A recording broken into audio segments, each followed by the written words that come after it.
Assalamualaikum warahmatullahi wabarakatuh.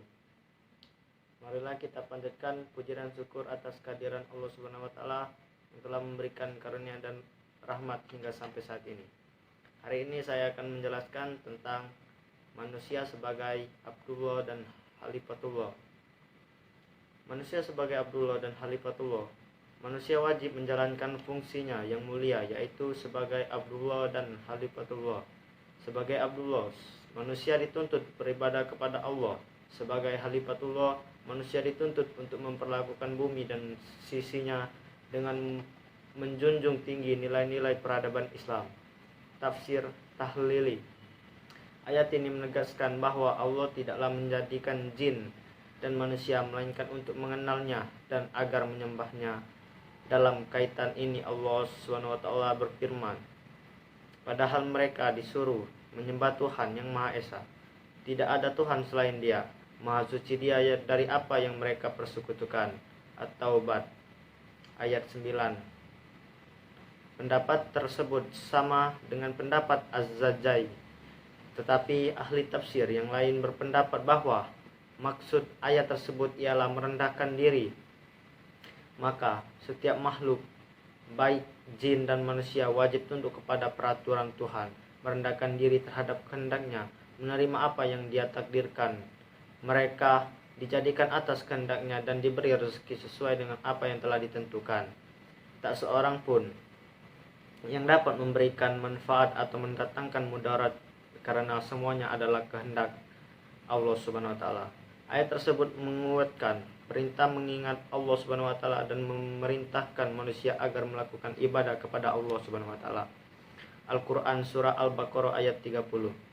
Dan ingatlah ketika Tuhan berfirman kepada para malaikat, Aku hendak menjadikan khalifah di bumi. Mereka berkata, apakah engkau hendak menjadikan orang yang merusak dan menumpahkan darah di sana, sedangkan kami bertasbih memujimu dan menyucikan namamu? Dia berfirman, sungguh aku mengetahui apa yang tidak kamu ketahui.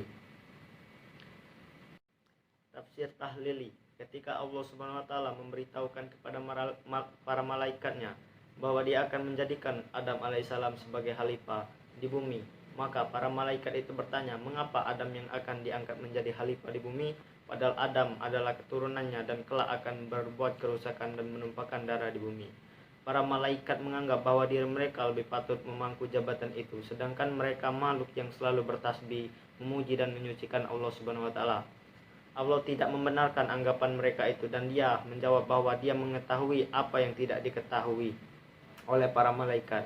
Segala yang akan dilakukan karena Allah Subhanahu wa taala adalah berdasarkan pengetahuan dan hikmahnya yang maha tinggi, walaupun tak dapat diketahui oleh mereka, termasuk pengangkatan Adam alaihissalam menjadi khalifah di bumi.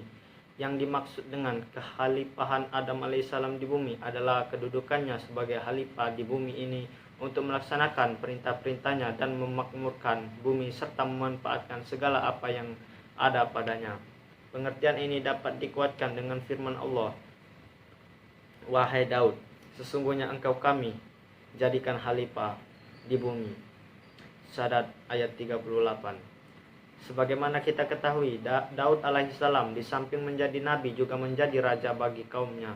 Ayat ini merupakan dalil tentang wajibnya kaum muslimin memilih dan mengangkat seorang pimpinan tertinggi sebagai tokoh pemersatu antara seluruh kaum muslimin yang dapat memimpin umat untuk melaksanakan hukum-hukum Allah di bumi ini. Para ulama telah menyebutkan syarat-syarat yang harus dimiliki oleh tokoh pimpinan yang para ulama yang dimaksudkan itu antara lain ialah adil serta berpengetahuan yang memungkinkannya untuk bertindak sebagai hakim dan mujtahid, tidak mempunyai cacat jasmania serta berpengalaman cukup dan tidak pilih kasih dalam menjalankan hukum-hukum Allah. Saya rasa cukup sekian yang dapat saya sampaikan hari ini, lebih dan kurang saya mohon maaf. Saya akhiri wabillahi taufiq wal hidayah. Wassalamualaikum warahmatullahi wabarakatuh.